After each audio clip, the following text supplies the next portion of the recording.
Good afternoon, everyone. My name is Alexandra Bell, and I'm the president and CEO of the Bulletin of the Atomic Scientists. We're so glad to have you here today as we explore the current situation between Israel and Iran, a situation that honestly is changing by the minute. The Bulletin was quick out of the gate with coverage on this crisis starting late Thursday evening and continuing throughout the weekend. In the days ahead, we will continue to platform scientists and experts to bring you the latest fact-based analysis on this dangerous conflict with broad-reaching security implications. We've been covering nuclear threats at the Bulletin since the literal beginning of the nuclear age and are proud to be celebrating our 80th year. We've reached this milestone because of engagement and support of people like you. If you don't already support us, please consider subscribing to our bi-monthly magazine, our newsletter, or making a contribution on the site. If you already support us, thank you very much. Your support helps amplify the best experts in disruptive technologies, climate change, biotech, and nuclear risk, just like we'll talk about in today's event. There's no doubt that one of the reasons the doomsday clock stands at 89 seconds to midnight, the closest it's ever been, is due in part to the long-standing and complex nuclear threats that exist in the Middle East. To help outline the current state of those threats today, we're very lucky to be rejoined by experts that helped explain the ongoing nuclear negotiations with Iran back in May. First, we have Kelsey Davenport, the Director for Nonproliferation Policy at the Arms Control Association. Kelsey focuses on the nuclear and missile programs in Iran and North Korea and on international efforts to prevent proliferation and nuclear terrorism. She's also the creator and lead author of the P5+1 and Iran Nuclear Deal Alert newsletter. Next, I am delighted to welcome Richard Nephew, a senior research scholar in the Faculty of International and Public Affairs and adjunct professor of International and Public Affairs at Columbia University. Important to know for today's conversation, Richard served as the Deputy Special Envoy for Iran in 2021 and was the Director for Iran at the National Security Council from 2011 to 2013. So let's get right in to this discussion of what's happened since last Thursday. Kelsey, we'll start with you. Can you outline for us the nature and significance of Israel's attack on Iran's nuclear infrastructure? And from your initial estimates, what effect will these attacks have on Iran's nuclear program? Thank you so much, Alex, for hosting this important and timely event. And thanks to everybody for joining in. It's a real pleasure to be here. So in the first two rounds of Israeli strikes on Iran, several of Iran's key nuclear facilities were targeted. The most damage appears to be done to the Natanz facility. The Natanz facility includes both an above-ground uranium enrichment facility known as the Pilot Fuel Enrichment Plant. Iran enriches uranium there up to 60%, which is near weapons-grade levels, and a much larger below-ground enrichment facility where Iran was currently enriching uranium to about 5%. There are additional structures at that site, including an underground facility that could be intended for uranium enrichment. Now, it's going to be challenging to ascertain the full damage that's been done to this facility until the IAEA can get back into the site and inspect it. But it does appear that that pilot facility, again, where the 60% enrichment was conducted, that most of that was destroyed. The strikes also appear to have targeted the power supply to the facility. So as a result, centrifuges at the main underground enrichment plant could have been damaged. I mean, centrifuges, the nature of the design, the rotors spinning, so quickly within these machines are quite delicate. So abrupt changes to the power can cause them to spin out of control, even explode. So again, not clear what the damage will be to that site. It's also not clear what may have happened to the enriched uranium at Natanz. Were some of the cylinders destroyed? Did Iran manage to move any of the cylinders off-site, either before or after the strikes? So there's a big question mark about the location of the uranium. And again, some of that material is enriched to near 60% level. So it's quite critical, to determine, where that uranium is, in the coming days when we talk about proliferation risk. Now, another site that was severely impacted was the Isfahan complex. There are a number of facilities at Isfahan, some of which are subject to regular IAEA and safeguards because they include uranium, but it includes plants such as, where Iran is attempting to manufacture fuel for its Tehran research reactor, where it conducts uranium conversion activities, where it conducts uranium metal activities. And some of these facilities were damaged quite severely. Israel also contends that there are weaponization-related work being done at this site. U.S. intelligence has not confirmed this, nor has the IAEA. But again, some of those uranium conversion facilities were likely destroyed. There does not appear to be any damage to the Fordow site. Iran enriches uranium there, also to 60%. That site is deeply buried. It'd be challenging for Israel to strike with conventional weapons. But the IAEA notes no damage there. Iran's nuclear reactors, its power reactor at Bushehr, its research reactor, the Tehran research reactor, neither of those appear to be targeted. So one thing that I conclude just looking at Israel's strikes on Iran's program is that if there was truly an imminent proliferation risk, if Israel really thought that Iran was dashing towards a nuclear weapon, I think there would have been a much more sustained campaign trying to disrupt activities at Fordow and other activities at the Natanz site. Thanks for that, Kelsey. You mentioned Natanz and Fordow having facilities that are underground and generally not suited to a bombing campaign. So to really disrupt the program, how would you actually even get at deeply buried sites? Well, it's likely that Israel would need, U.S. support if it actually wanted to penetrate some of these underground facilities. I mean, the largest U.S. conventional bomb, the massive ordnance penetrator, repeated strikes with that munition, could likely damage or destroy some of these facilities. The U.S. has not transferred that bomb to Israel. It's not clear if Israel's Air Force would be able to deliver it either, given the size.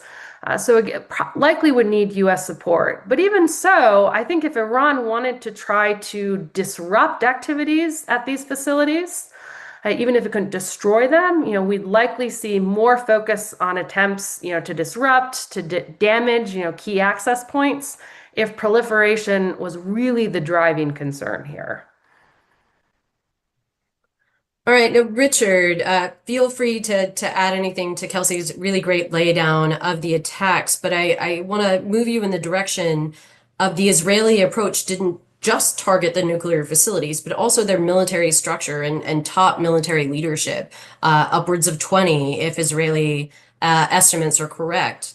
Shortly after Israel's strike, Iran's supreme leader vowed severe punishment for Israel in a televised address. So a two-part question for you.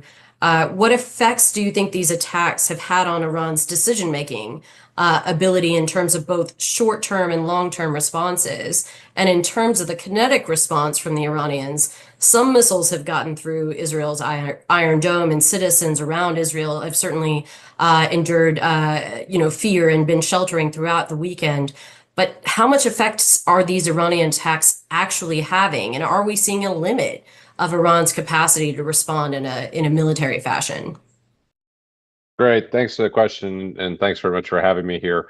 Yeah, just to add a little bit onto Kelsey's presentation, but it actually gets to kind of the question you were asking.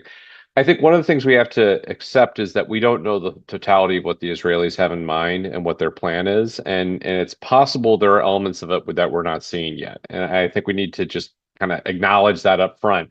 I agree. I've been pretty outspoken in saying I am not only shocked, I'm quite worried about the absence of military activity around the Fordow site and some of the other tunnels and deeply buried spaces that are there.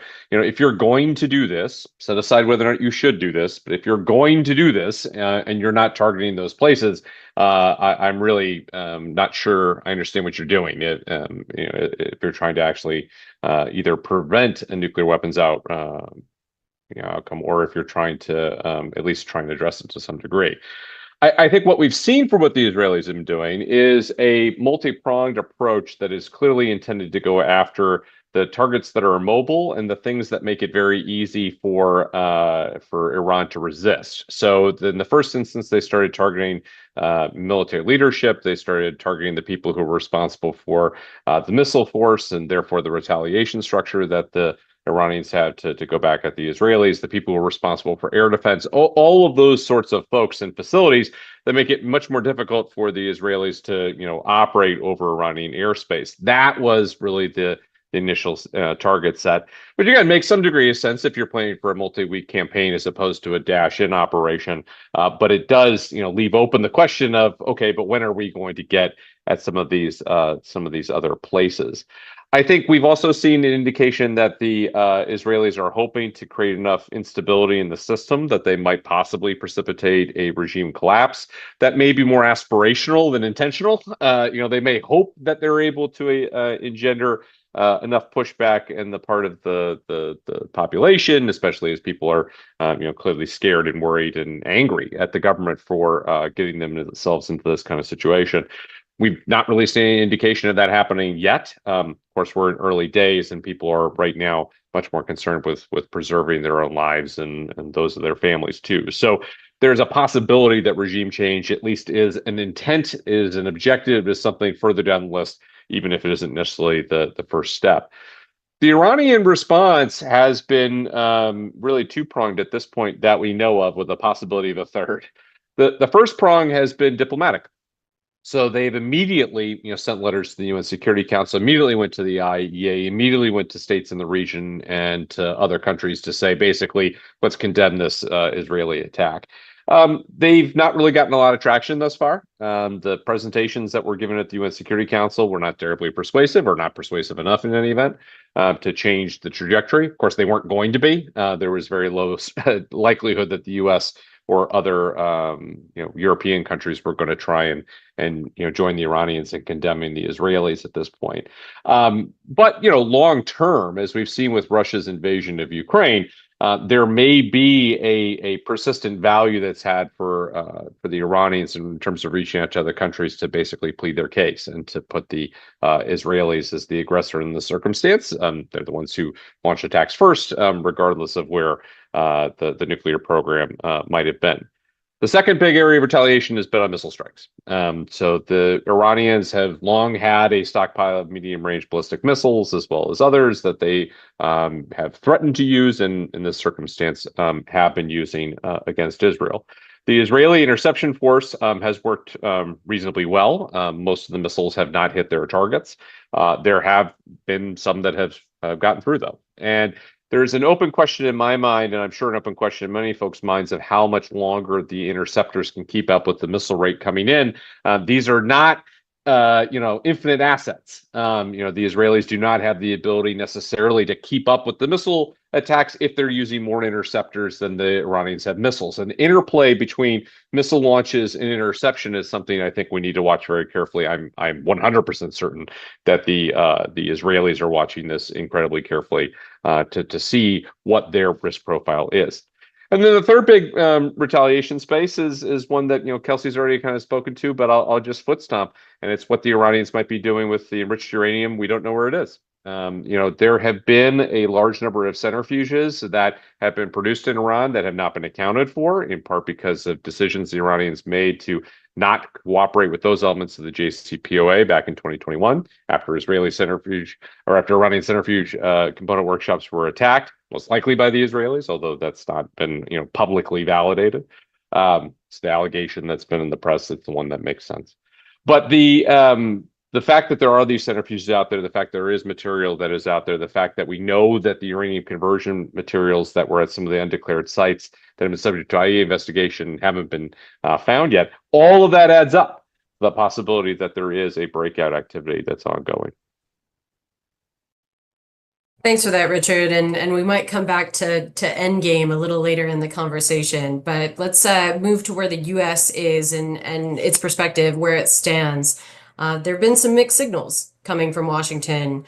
Initial comments from Secretary of State Marco Rubio about the attacks downplayed U.S. knowledge or involvement. President Trump seemed to assert that the United States did know about the plans, but was not involved in said plans. And even said that they advised Israel to delay any attack while, negotiations were still possible. Kelsey, let's start with you. How much knowledge and involvement do you think the Trump administration actually had here? Or is that something we'll find out in days to come?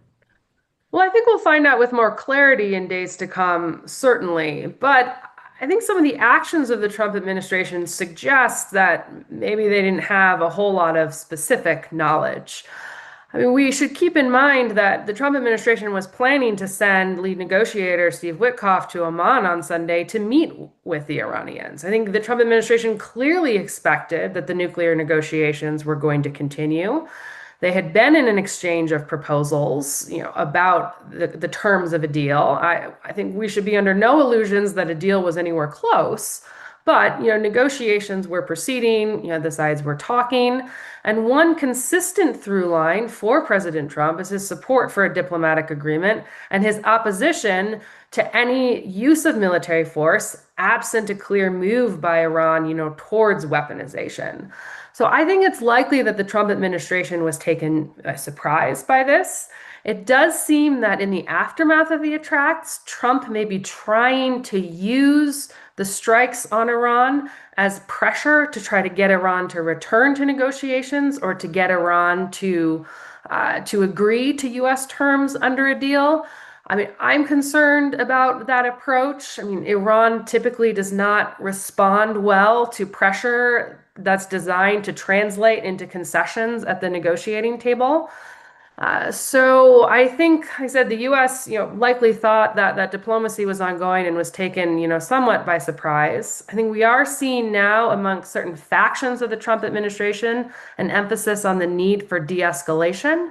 And I think that's where the U.S. should really be focusing its diplomatic energies right now, trying to bring the immediate hostilities to cease, and then probing what may be possible on the path forward for talks.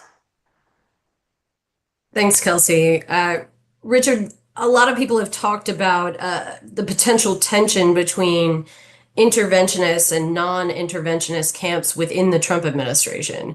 So what's your take about how that tension might play out in the days ahead? And also, how do you think Capitol Hill is going to respond to the potential involvement of the United States in this conflict? Look, I mean, I think if you're, sit back and look at it for a second, I think that the restraint universe, non-interventionists, however we want to dub them, right now they're winning that argument. The U.S. has not intervened, and I think the president's making pretty clear that he doesn't want to intervene. That doesn't mean he will continue to have that stance, and certainly, he has been indicating a readiness to act if need be, and we're seeing this in terms of tangible assets that are moving towards the theater. So the Nimitz had left the theater, and now it is coming back. It is right now in the South China Seas area around Singapore, and so it's not going to be there tomorrow, but it's en route. A number of mid-air refuelers are also, flying into theater as well. So there is a space there for the U.S. to intervene. But I think right now, the president and large parts of the national security space, which mostly are part of the restraint universe, are basically saying, let's see what the Israelis are able to do. We don't have to get ourselves involved. We shouldn't. It's a regional problem, and a regional state is dealing with that regional problem. If we need to engage, we potentially will. I think on Capitol Hill, it's kind of a mix right now. I mean, there are certainly a lot of voices out there who are saying, listen, if the Israelis cannot knock out Fordo and some of these deeply buried sites, and they need the United States to step in, the U.S. needs to act. And I don't think that's purely a Republican or a Democrat position. I think it's much more of an argument about whether or not you think that there's a diplomatic option at this point, and what the role of the U.S. is in trying to prevent Iranian nuclear weaponization. So I think that debate will continue to play out. I think the thing where I would be very surprised is if there were all of a sudden a congressional group that was coming forward and saying, the United States not only needs to be involved in dealing with Fordo and the deeply buried sites, but we need to full court press and get ourselves involved in this, to deal regime change and similar, those sorts of steps. That seems fairly unlikely. I think if the U.S. were to get involved, it would be primarily to address the imminent nuclear challenge rather than anything else.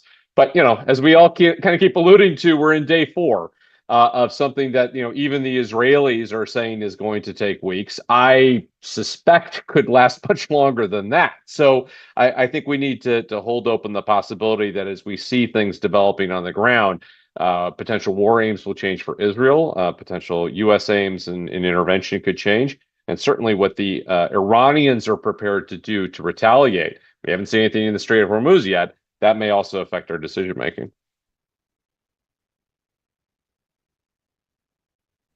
I come back to potential actions in the region, but first, Kelsey, I know you've tracked activity on Capitol Hill with regard to Iran. What's your take on how the House and the Senate will respond to this? I agree with Richard. I think this is an area where traditional kind of partisan lines don't necessarily apply. And I think we could see some very, strange for this day and age, bipartisan groupings forming along different lines. I mean, Senator Tim Kaine has already introduced a resolution that basically says that the Congress has not issued the authorization of military force for Iran, and that would, prevent the Trump administration from using, military assets against Iran. I think it's likely he'll get bipartisan support for that from some of the non-interventionist members of the Republican Party. But there are also those members of Congress who traditionally have been very hawkish on Iran, like Senator Lindsey Graham, who are calling for much more active U.S. involvement, including through direct military strikes. So I think it's going to be an interesting space to watch, and also a space that could change very quickly if there are, U.S. casualties, either, U.S. citizens in Israel, other military assets are hit in the Gulf, or if Iran's penetration of Israeli airspace changes. And if we see more direct strikes on Israel, again, all of that could change congressional feeling very quickly, I would think. Yeah, thanks, Kelsey. That's a perfect segue into my next question. Iran has warned that even supporting Israel via a defense strategy would be viewed as an attack, with the UK, France, and US being specifically mentioned. So we'll start with Richard. Should we be worried about an Iranian strike on US personnel in the region? Would we have warning? I know we've already moved people out of embassies. Are we taking the right steps to prepare for such a potential attack? I think we should be worried about it, but the fact is that as of right now, that's not what the Iranians have chosen to do. The Iranians have actually been fairly focused in their retaliation thus far on Israel, and I think they're trying to make the argument that this is a Israel-Iran conflict that they didn't ask for, but now they're stuck with, and so they're gonna prosecute it to their best ability. I think the chances of U.S. personnel being caught up into this obviously go up if the United States intervenes in a much more direct way in offensive operations. I think, thus far, defensive operations, while the Iranians have called them the same thing, they're not. I mean, I think there's a factual inaccuracy there from that standpoint, but it's also it's a question of capability. It's a question of resource. If the Iranians are firing things at U.S. bases that they could be firing at Israel, is that necessarily how they want to apportion their resources, especially if that runs the risk of them bringing us in? So I think a lot of this math changes if the U.S. gets involved in offensive operations, or if the Iranians become convinced that the only solution is to escalate, and that they fall into this doctrine that comes up on all sorts of circumstances of escalate to de-escalate. If that by threatening either transit through the Gulf or threatening U.S. bases, they can persuade the United States to intervene with Netanyahu and get him to back off, or similar sort of logic might pertain to Gulf Arab states. So right now, I think we can. I wouldn't say have confidence in, but I think we can at least appreciate that the Iranians have not chosen to do that yet, and may not choose to do that while they still feel like they've got other things that they want to use their resources for. But the long arc of a conflict that lasts weeks is going to change, and the target selection is going to change, especially if the Iranians decide their current strategy is not working. Kelsey, what about other countries in the region? Are there trigger points that you worry about that could involve parties beyond Israel and Iran in this conflict? Well, I think one interesting development that I would note is that several of the Gulf states were very quick out of the gate condemning Israel for these strikes, recognizing Iran's right to defend itself. And I think that suggests to me that there might be an interest in those states in that region to support further moves towards de-escalation. I think several of these countries recognize that they have critical infrastructure that is quite vulnerable. If conflict did expand, if it did widen out, that their oil and gas industry, say in Saudi Arabia, could be targeted. And I think too, if we look at kind of the longer arc here, we've seen the Gulf states, particularly Saudi Arabia, trying to strengthen its relationship with Iran, trying to move towards, rapprochement. So I think, we'll see these states continue to try to play more of a de-escalatory role and trying to avoid getting sort of directly sucked in, but also I think we'll see rhetorical support, for Iran and continued condemnation of Israeli strikes that we're not seeing in other regions of the world. Mm. Now, I want to take a step back into the days leading up to the attack. Prime Minister Netanyahu suggested that Iranians were very close to developing a nuclear weapon, close to a breakout capability, and close to breaking out fully. And the attack directly followed the public release of the IAEA assessment, which indicated Iran was not complying with its non-proliferation obligations. Kelsey, as someone who has read a lot of IAEA reports, can you give us an assessment of why this particular report was significant and where Iran is in terms of an enrichment capability that would allow them to have a nuclear weapon? I would say if anyone was surprised by the contents of the IAEA report, they have not been paying attention. I mean, there was nothing significantly new about the findings in the IAEA report. For people like me who read a lot of reports, were there some interesting details? Yes, but there were no new significant conclusions. This report reaffirms what we have known for years, that Iran had conducted illicit nuclear activities prior to 2003. Some of them involved uranium. Some of them were directly relevant to Iran's illicit nuclear weapons program, and that Iran did not declare all of these activities and materials to the International Atomic Energy Agency. Is it concerning? Yes. From a safeguards perspective, is it problematic that Iran hasn't answered these questions? Yes, absolutely. But this is not a definitive indication that Iran has made the decision to develop nuclear weapons. Now, Israeli officials, including Netanyahu, have said that they had evidence that Iran was engaged in weaponization. If that is the case, it seems that they have not shared it with the United States because the U.S. intelligence community has continued to assess that Iran is not engaged in key weaponization activities. And they have not presented anything publicly that is groundbreaking. So where Iran's program was on June 12th, before the strikes, is that Iran could produce enough fissile material for a bomb in a matter of days. That's deeply concerning. That has been true for more than a year. And Iran could build a nuclear weapon. Estimates on that are harder to determine, months, probably closer to a year. But again, all of that has been known for years. So there's nothing definitive from the IAEA that really changes that assessment, in my opinion. So if Israel has evidence that Iran was dashing for a bomb, like I said, I think it needs to come out more publicly and share that because nobody else is confirming that assessment, not the agency and not the US government.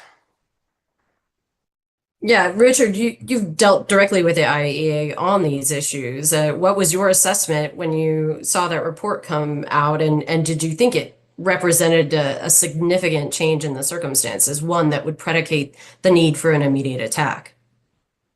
No, not necessarily. I mean, I think two things can be true, though, at the same time, right? The Iranian nuclear program is a hell of a lot closer to nuclear weapons today than it was a while ago. And that is, as Kelsey said, independently concerning. So, the IAEA's report, and for that matter, the non-compliance resolution, are kind of being wrapped up into this as being the seed, for, leading to this conflict. And I know that there are some delegations at the IAEA who are trying to say, well, the non-compliance finding happened, so that's the reason why the Israelis struck. I think both of those things are more coincidental. It is the timing that is bringing these things together, not necessarily the facts. It's worth saying, as Kelsey said, it's possible the Israelis have information they've not made available to the United States. It's possible they have information they didn't make available to the IAEA. It's possible they made information available to the United States that hasn't been made public yet. And it's worth noting that when DNI Gabbard was releasing her statement on this, it was 2 months ago. And, again, my experience in government is 2 months is plenty of time for things to change. When you thought you knew something, then all of a sudden information comes in that tells you something you didn't know.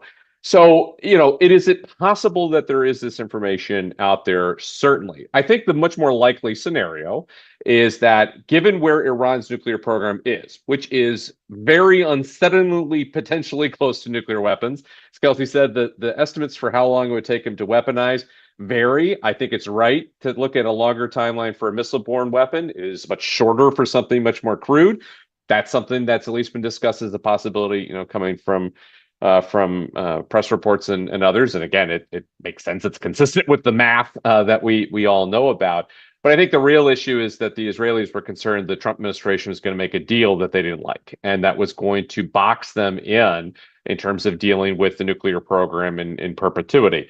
Whether or not that's a deal that any of us on this call would have liked is a whole separate problem. But I think that the question about whether or not there was a linkage to the deal, to me, I think is pretty clear that the Israelis were already quite concerned with the negotiations and the direction they were traveling. I think they had concern about the possibility of an enrichment, not being a required dismantlement project for the deal. And, they looked at an opportunity that they potentially had and took it. We've got a ton of questions, so I want to get to some of the questions coming from the audience, but we haven't talked yet about Russia and China and their role, of course, as a key part of what got us the JCPOA back in 2014. But how do you expect them to respond now? And then the very easy question of, what now for the diplomatic efforts? Are they, completely off now, or is this something that we'll have to see coming down, in the response to these attacks? So those very easy questions. Kelsey, why don't you tell us about Russia, China?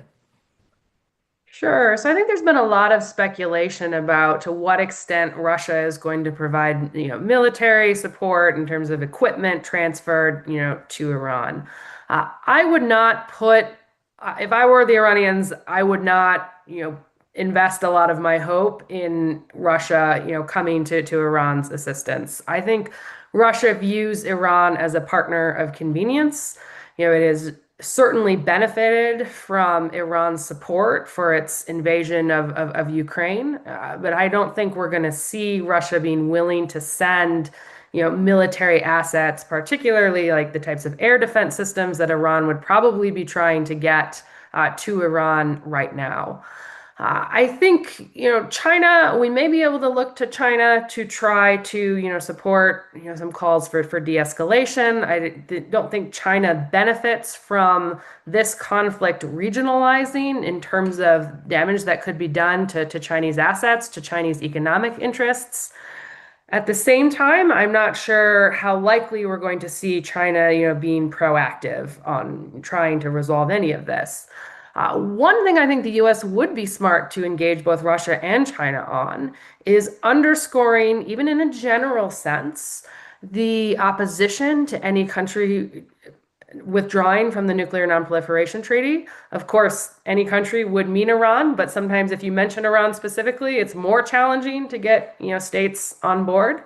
But any type of general support for the NPT, general opposition to withdrawal, outlining the consequences for withdrawal, because neither Russia or China benefit from further erosion of the Nuclear Nonproliferation Treaty and additional states considering developing nuclear weapons. So I would try to focus on engaging Russia and China in those areas moving forward. Great. We have a couple questions online about the broader international community's reaction as well, whether it's in Europe or the UN, and generally why we aren't seeing a more aggressive call for diplomacy in these initial days of this conflict. Richard? Yeah, I mean, look, I agree with Kelsey with regard to Russia and China, and I also think that the Chinese position is going to be essentially linked to continued oil supplies and similar. This actually might be part of the reason why the Iranians feel some incentive to start threatening those as a way of trying to get the Chinese to weigh in and try and push back. I mean, again, this is where we're in day 4, but there's a counter move sort of element to all these sorts of things. On the issue of countries pushing for diplomacy here, look, I think there's 2 issues. Issue 1 is, the Iranians are not, by virtue of their actions and activities, especially on the nuclear side, but in other ways as well, terribly popular internationally, right? Whether or not countries are excited about the idea of Israel attacking Iran, I think there is a reality that the Iranians themselves have made it very difficult, I think, for countries to say that there isn't a cause for concern here, especially if you're Israeli. And I think this also features into the issue of the de-escalation dynamics and pushing for de-escalation. Now, this might not be a popular view. I will say it anyway. I think the problem with the de-escalation call at this point links back to what happens the day after that and what happens if the war ends while the nuclear program is where it is, and what our expectations are about what the Iranians do thus far. It's part of the reason why ringing the military bell is going to change the circumstances, and it's going to change the trajectory. It's my personal view that a diplomatic outcome is a lot harder to do now, and it's a lot harder to set up now, and it's a lot harder to verify now, because the Iranians have every single incentive in the world to continue towards breakout, including with secret sites. There's going to be basic facts the IAEA will not be able to ascertain, like how much uranium is still in various different places. As Kelsey said earlier, it's possible that some of it was destroyed. It's possible some of it was just hidden. And it's possible that it's a secret breakout site right now. And so this is part of the conundrum, I think, that's facing Europe. It's frankly facing even people who advocate for negotiated solutions, like myself here, is really trying to come to so what does the diplomatic outcome achieve? Does it achieve the Iranians getting time and space to break out? Does it achieve an actual long-lasting, durable deal? That seems a lot harder to do at this point. What are the terms for that? What does that look like afterwards? I think that's part of the reason why people are at this point trying to evaluate what is the situation going to be before they're in a position to say, okay, now we know what a deal potentially could look like. Now, I think generally speaking, people want to see the end of missile attacks on cities and civilians dying and those sorts of things. Clearly, that is something that people in both countries as well as the international community would support. But I think that's part of the reason why the international environment is so mixed at this point, is that people are trying to figure out what exactly that nuclear program looks like, what Iranian intent is, what a deal would achieve, and how it would actually be verified. All those things are a lot harder today than they were, this time last week. And I think that's part of the reason why also U.S. decision-making on this is going to be complicated. Just to foot stomp this point, there are lots of people who might have supported a deal who are now looking at this and saying, okay, well, but the circumstances have shifted now. Not because, great, the Israelis took out the program, but rather they've given an incentive structure to the Iranians that's kind of hard to push back on. And instead, you have to deal with the facts as they are and what the program, potentially will look like. Alex, could I add a point? Yeah, please. So I certainly agree with Richard, and I think figuring out what the diplomatic path forward now is much more complex and challenging. But one thing I think is important to emphasize in the short term is, how do you get inspectors back into Iran's facilities to start assessing damage, to accounting for what they can, to perhaps expanding some monitoring outside of Iran's declared nuclear facilities to try to get a better picture? I think all of that can help arrest some of the concerns about illicit activity and weaponization, probably not all of it in the short term, but certainly it would be a promising step forward. And I think, the US, others should be willing to put something on the table, in return for Iran, opening up those sites. Top of that, there probably is going to have to be some more assurance that those sites are not going to be subject to further attacks, by the Israelis. I think the IAEA has to feel comfortable that its inspectors will be safe going back in. But I would try to start there with the restoration of IAEA access as an immediate first step as part of any call for de-escalation and return to negotiation diplomacy. Mhm. We've got a technical question that's come up twice, and I think it's an important one to cover. What are the potential dangers of attacking, even with conventional weapons, nuclear sites? And are there consequences to bombing facilities that have sensitive nuclear material inside of them? I think, just trying to give people an idea of the difference between a nuclear explosion and a bomb that explodes in a nuclear facility. Richard, we'll start with you. Yeah. So look, the technical reality is that, while you might have chemical and potentially low-level radiological contamination coming from uranium, it's not nearly the same thing as plutonium or spent fuel, right? And so this is one of the key differences that exist between attacking an enrichment site as opposed to attacking an operating reactor. If you attack an operating reactor, you are going to essentially, depending on what the attack looks like, how it manifests, and that all gets very complicated, potentially result in a significant radioactive event that is going to spray a radioactive plume as a result of all that. Attacking some of the sites like Fordo, attacking Natanz and similar, while that may result in some amount of contamination, as actually the Director General put in his statement, I think it was this morning, primarily that's an issue of ingestion. And so, frankly, if you wear face masks and covers and similar, that's less of an issue. There are chemical corrosion issues, but that is what you're looking at. And in terms of criticality issues, which is kind of what you're speaking to, that shouldn't be a problem given what level of enrichment the Iranians have and the safety protocols that are associated with where the cylinders are and similar. At the same time, if the Iranians are in a crisis situation, and let's say they pile a whole bunch of UF6 cylinders into a truck and are racing across the desert, you can imagine some kind of issues there. But I think a criticality issue where you would have a nuclear weapons explosion is incredibly unlikely. The more likely event for a criticality explosion is if the Iranians are starting to play with nuclear weapons production, and because they are rushing, because they are currently under attack, they do not follow the same kinds of safety protocols that you would have. And criticality events, as you guys know as well as anybody, they are a thing. They have happened. They've happened in the U.S. nuclear weapons program. They have happened in the Soviet nuclear weapons program. I'm not familiar enough with other ones, but I'd be willing to bet they've happened in every single weapons program that's out there because, this is what happens when humans start messing around with nuclear materials.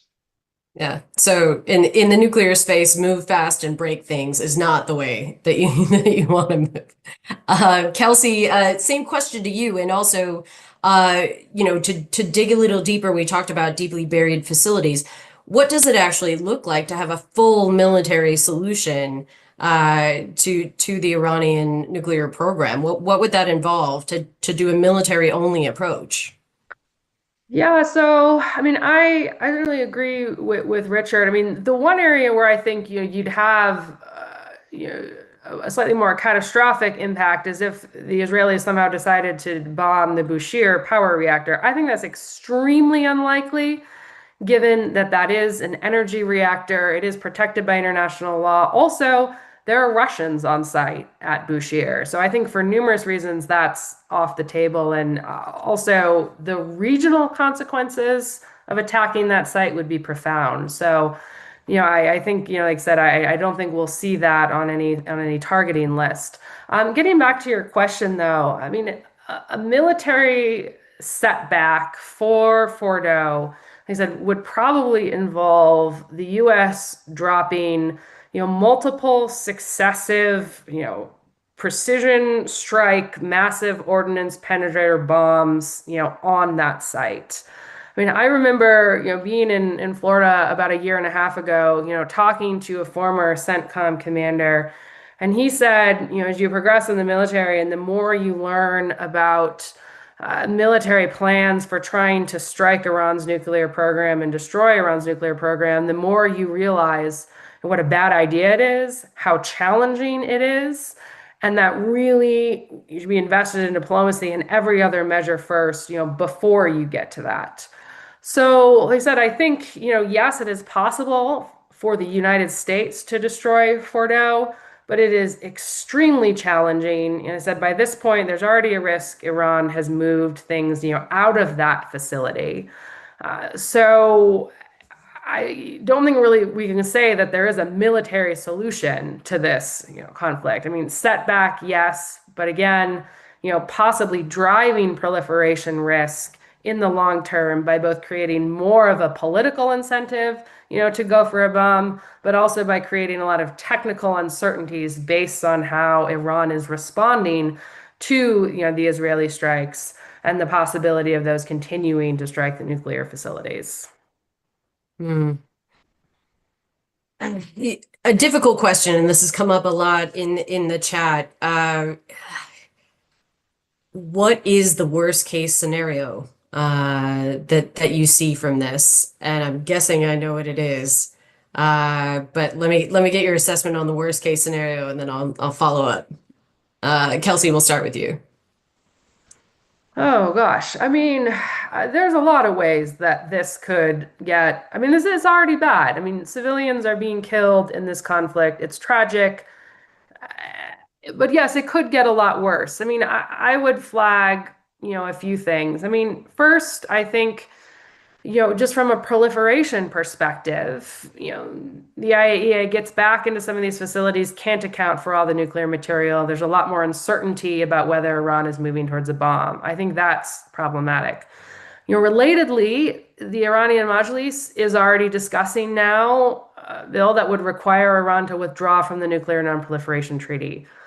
Treaty withdrawal doesn't necessarily mean weaponization, but I think that would be extremely damaging to the overarching non-proliferation regime, and create more space if Iran did decide it wanted to develop nuclear weapons. So a lot of possibilities to get worse on the proliferation front. And that's, aside from Iran deciding that it wants to build nuclear weapons, which I think also is certainly problematic.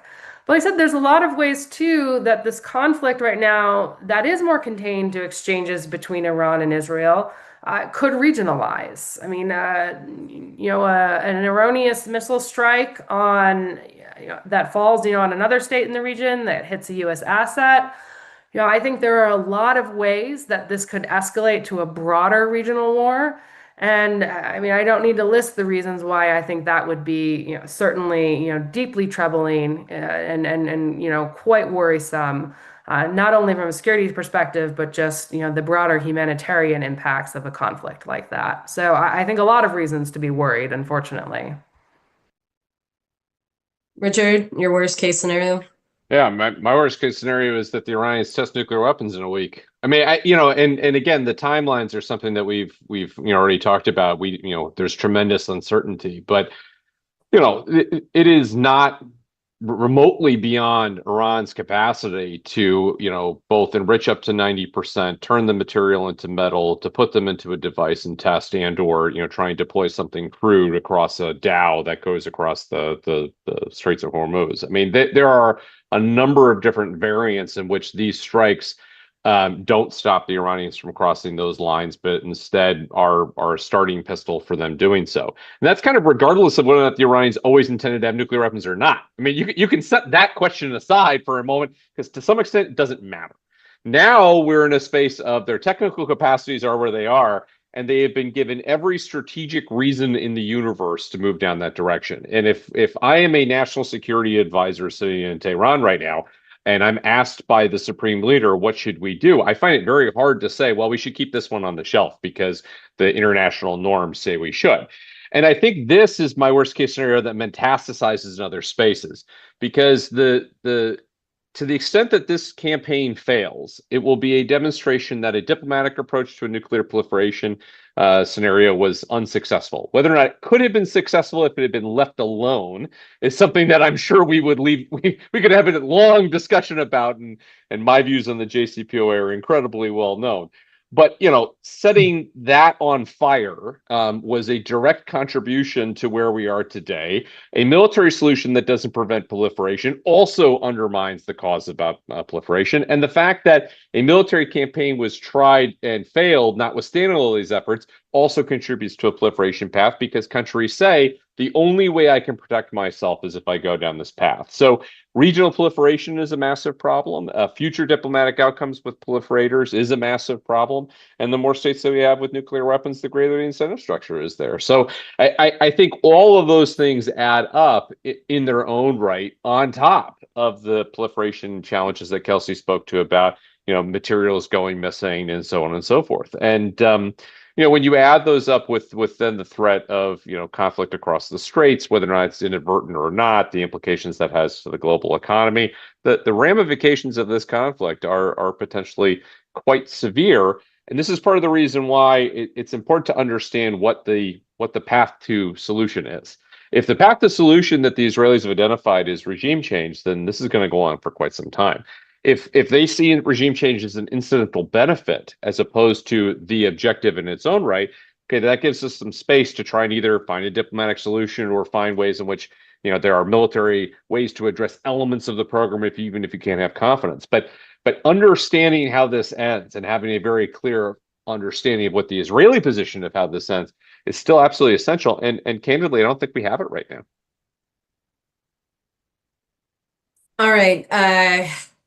More to dig in on there, but I'm gonna toss a tough one at you, because that's why you get paid the big bucks. John Saropoulos from Al Jazeera is asking, do you believe that the U.S. winked at Netanyahu and allowed him to go ahead, or are we in a new foreign policy era in which Israel, which has been constrained from carrying out direct strikes on Iran's facilities, is no longer listening to the United States? So Kelsey, we'll start with you. Very, very easy one. I mean, I think that President Trump has been very clear in his opposition to the use of military force against Iran while diplomacy was playing out. And reporting suggests that he pushed back against Netanyahu. Some of this even confirmed publicly, multiple times when it looked like Netanyahu was preparing for military strikes, earlier this year. That being said, the Trump administration is not consistent in its messaging. Could Israel have interpreted something as a wink? Perhaps. But again, I think the more likely scenario is, as Richard said, Israel was worried that diplomacy would succeed, that it would mean a deal that it did not view as kind of matching its interests and objectives regarding Iran, and wanted to disrupt that process. And, another point that I would make too, I think, Richard raised the excellent point about, understanding Israel's objectives. And I think it just has to be said here that, regime change is not an assured non-proliferation strategy, right? We don't know what would come next in Iran if this regime were to fall. If it were the military seizing control, nuclear weapons might be more likely. But even if it were, a more open, democratic government, democracies choose to build nuclear weapons too. And in an environment where a new state feels like its interests are at risk, nuclear weapons could be more attractive. Right? So I think, if you're worried about Iran developing nuclear weapons, which I think we all should be, we should not think that regime change is going to address that problem. Richard?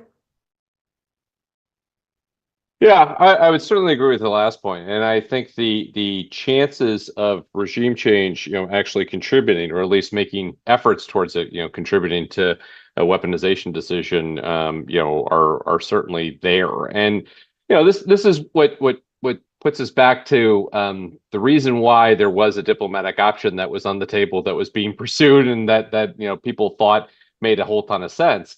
I'll just say, I think that the Trump administration's position on this has definitely been inconsistent, but over the course of last week, or you maybe even go back a couple of months, it's actually been relatively consistent, which is we want to see if we can get to a deal, and we think a deal is possible. I think it is that consistency that's actually been the thing that's the problem. If you're staring at from Bibi Netanyahu's viewpoint, that you see the possibility of a deal being done, even if that is inconsistent with what your desires are, or frankly, that the process would take forever. Even if there was a framework deal that would emerge, that framework deal probably wasn't going to resolve anything anytime soon. It just simply means more time for the Iranians to rearm and similar. So, I mean, on the idea of whether or not Trump winked at a decision or not, I think based on everything we've seen in public, I think there was no overt wink, if an overt wink is a thing. But there absolutely was a pretty clear statement, don't do this. And Rubio's comments, we had nothing to do with this, don't hurt me, effectively were the same sort of line. And so it's only after the fact when we've seen attacks, being successful that we've seen Trump, kind of lean into it.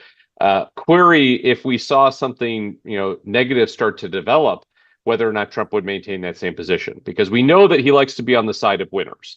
To the extent that he perceives the Israelis as winners right now, that is the reason why he is maintaining his position and why I think we have a wink. In 2 weeks' time, if the Iranians are preparing for a nuclear weapons test, or they've told the world they have 90% and they're about to withdraw from the NPT, or any of these other scenarios that we can hypothesize, those are the kinds of things where I think that wink will be pulled back. So this is only one part, this latest back and forth of a long issue in the region with regards to weapons of mass destruction. So Kelsey, can you talk a little bit about the perennial discussion at the Nuclear Nonproliferation Treaty review process about the establishment of a weapons of mass destruction free zone in the whole Middle East, what that would do? And then Richard, since you bear the scars of diplomatic life, maybe talk about why it's been so hard to have that discussion. So Kelsey first. Sure. So as part of the 1995 decision to indefinitely extend the Nuclear Nonproliferation Treaty, there was, a resolution that called for the establishment of a weapons of mass destruction free zone in the Middle East. This would include not only the weapons themselves, but also delivery systems. Unlike other zones, it's not just nuclear weapons. It would include biological, chemical.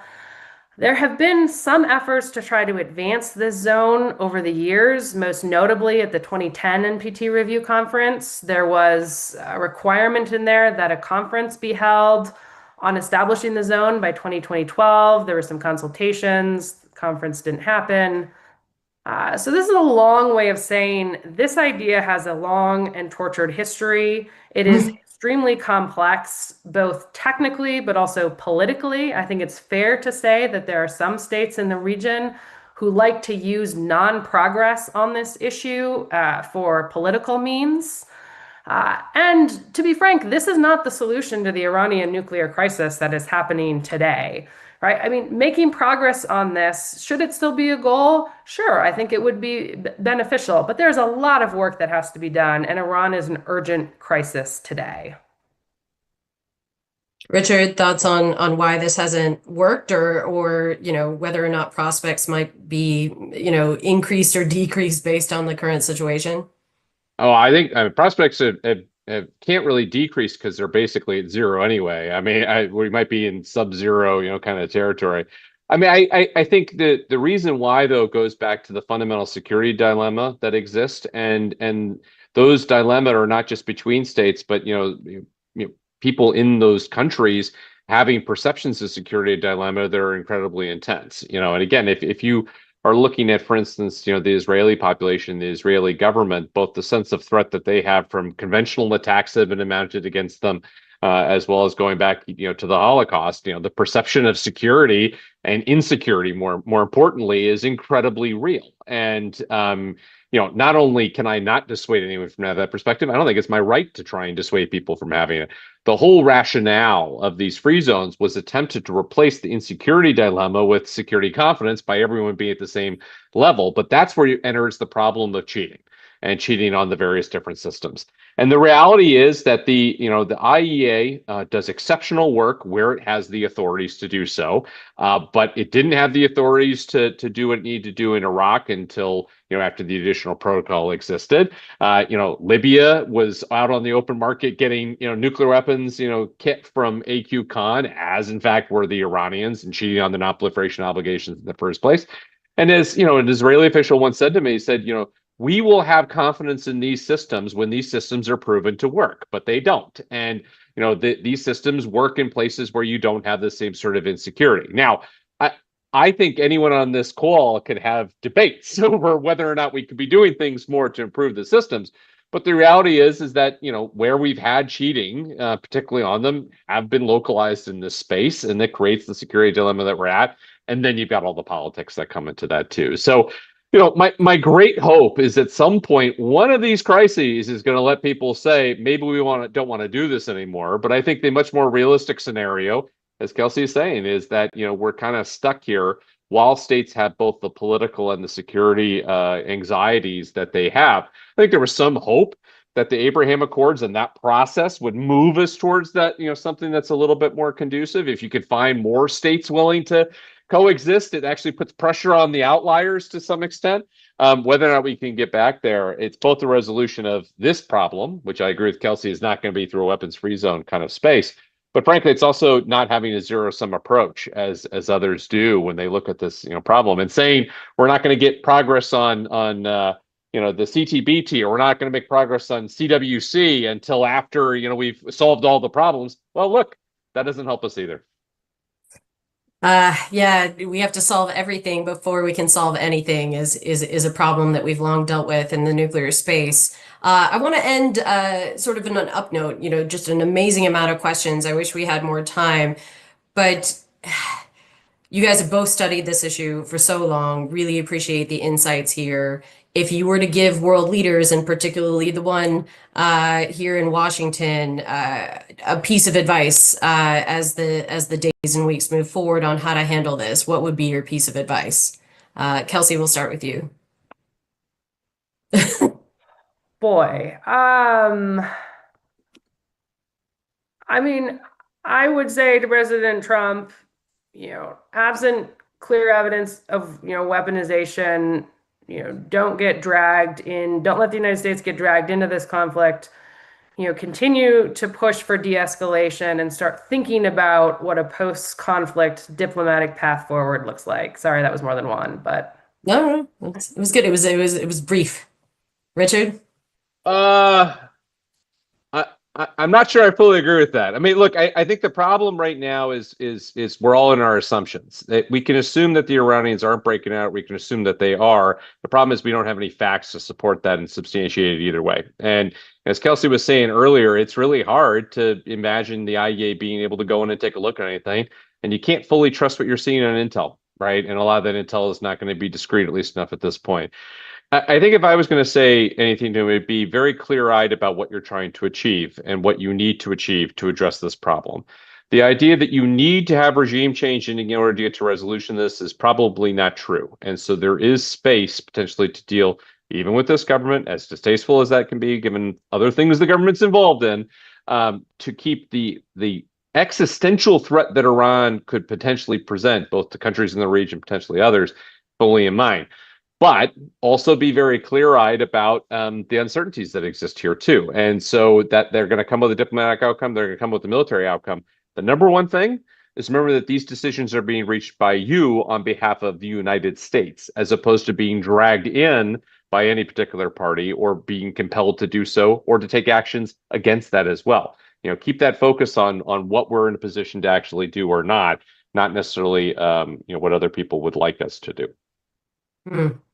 Both great pieces of advice. That's all the time we have for today. Clearly, so much more to discuss. In the chat, you'll see links to the articles that we have on Iran, on Israel, on this conflict, and more to follow.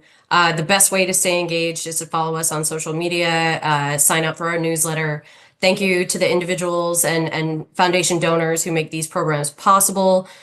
Today's event will be available to watch on YouTube, so please do share it with others in your network. And finally, thanks to Kelsey and Richard for, again, sharing your expertise, doing double duty on this. I imagine we'll probably be back to ask for your sage advice and wisdom on these issues again, and especially for your time during this busy period. I know you've both been, burning the candle at both ends since Thursday night.